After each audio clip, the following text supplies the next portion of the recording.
Alright, good morning mga boss. Today is March 15, 2024. For today's video, ay papakita ko sa inyo kung ano ang pinapakain ko sa ating mga nakakondisyon.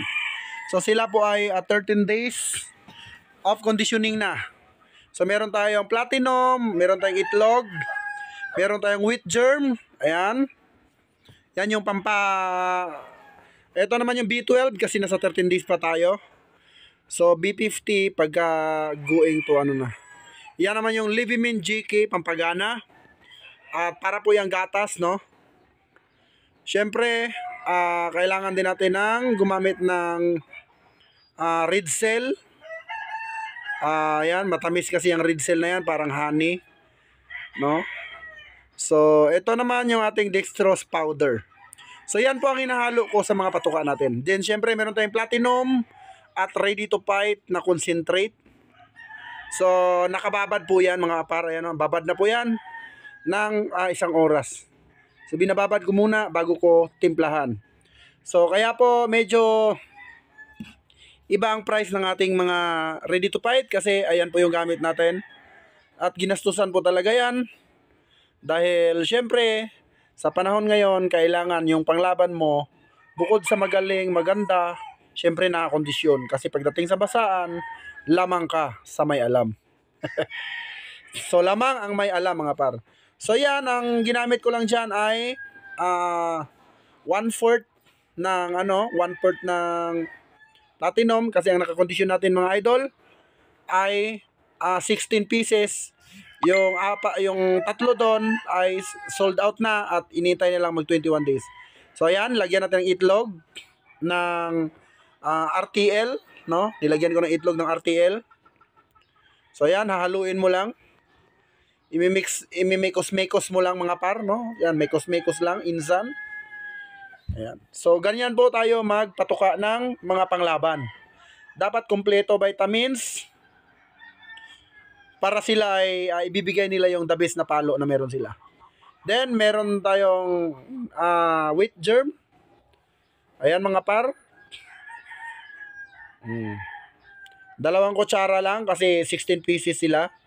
So malapit na matapos mga par. Nasa day 13 na po tayo. Doon sa naman sa nagtatanong kung anong details ng spar nila. Spar ko po weekly. No? At sa mga pupunta naman dito, nakukuha ng panglaban. So, makakapili po kayo dahil 16 pieces. So, 13 pieces pa po yung nakakondisyon. So, makakapili po kayo. We ship nationwide mga par. Yan naman yung ating, anong tawag dito? Yun yung dextrose. Then, syempre, Livimin GK. Pampagana. Parang gatas yan mga par. Yan, lagyan natin. So, tansyahan lang po mga par yung ng patuka, no? Pag titimpla sa mga nakakondisyon kasi 16 pieces po sila. So, kaya ganyan kadami. Pero pag kayo nagkondisyon, konti-konti lang. So, magastos talaga ang conditioning, lalo't nakapokus tayo. Yan, lagyan natin ng red cell, iron, pampatibay yan mga par at pampagana din kasi meron yang matamis yan mga par, no? So ganun kasarap yung pagkain ng ating mga panglaban. Then mikos-mikos. Ayan, mikos-mikos. Siyempre shoutout nga pala kay Sir John na kumuha sa atin ng pulet na Gengen Arayata, yung tinatawag natin na Black Doom.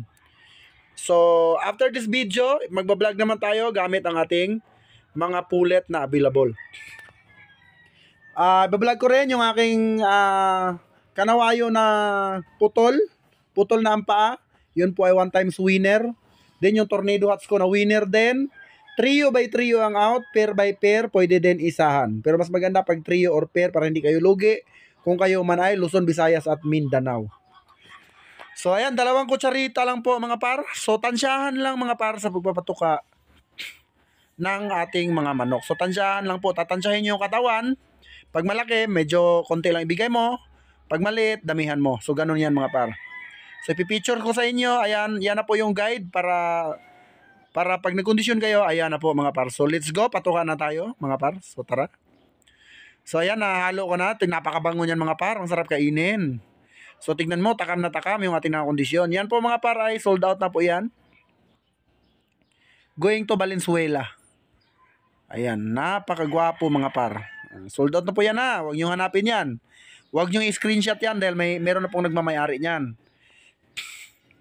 Napakapuging manok, banderado, napakaangas mga par.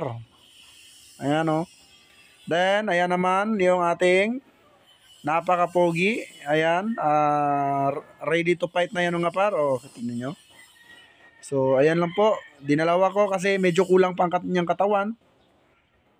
Ganon tayo mga par. Kailangan tansyahin natin na maging 2.2 or 2.1. So, tansyahan lang. Then, after that, after ng nakatali, ang nakatali lang ang sold out mga par. So, sold out na po yan. Yan. Bayad na po yan ang may-ari at nihintay na lang na mag 21 days.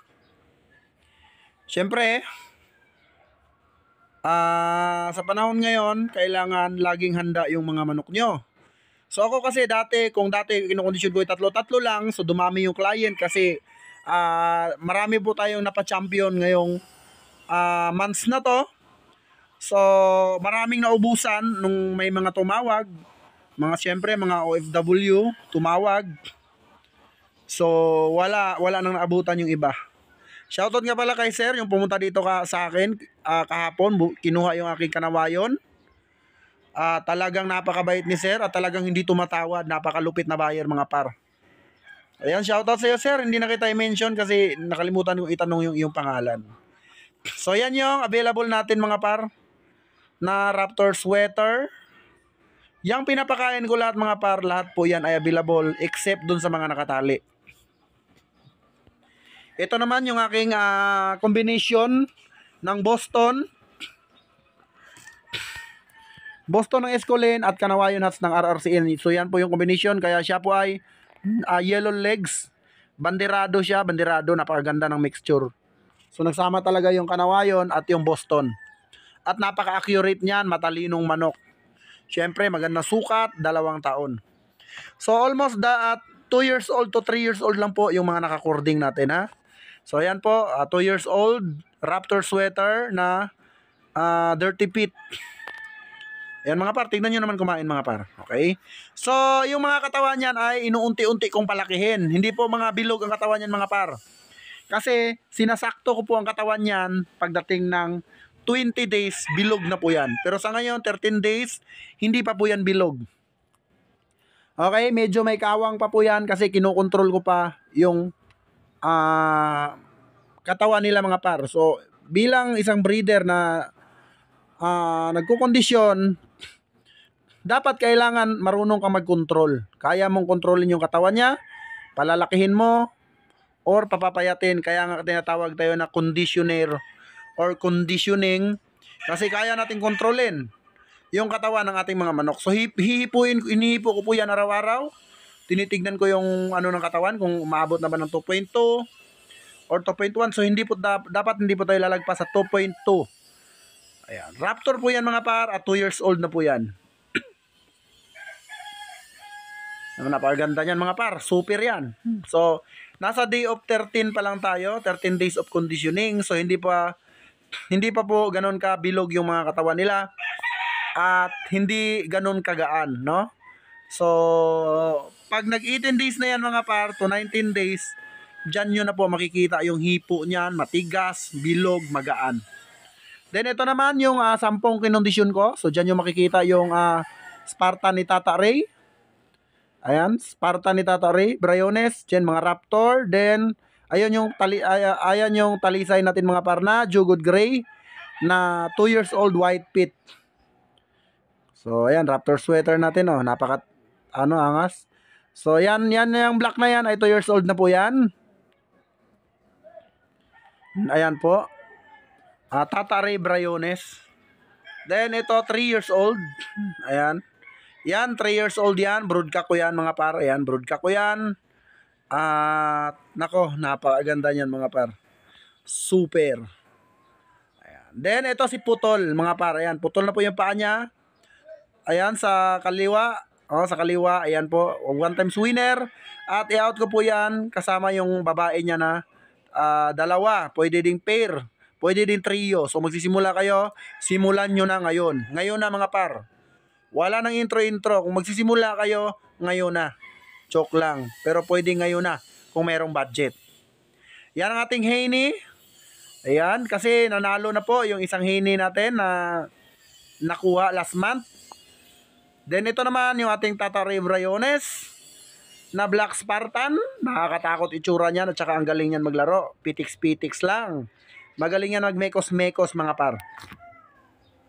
Ayan ang ating napakagwapong Raptor sweater. So sa mga katawan niya mga par, hindi pa po buong buo. Kasi ang GTP po marunong po mag-control ng katawan ng manok. So magiging buo yan pag nag 19 days to 20 days buo na po yan mga par. So yan po lahat yung mga nakakondisyon natin mga par. Ayan, so face to face. Sipat kilatis mga par, syempre PM agad. Paano ba ako makontak? Andyan po sa comment section, nagchat-chat po si GTP, nagre-reply po. So priority ko po yung mga buyer na katulad ni Sir kahapon, yung pagtawag, bili agad, ganon. So, ayoko po nung maraming kuskus balungos. Spar boss, alam nyo, nakakondisyon yan. Boss, pahinging spar. Malinaw naman mga par na nakakondisyon yung manok. At hindi ko itataya yung aking pangalan. Kung yung kinondisyon ko ay bulok. So, common sense na lang po tayo. Pero alam ko naman yung mga sure buyer ay talagang hindi na naghahanap ng sparring dahil alam nila na nakakondisyon. Alright?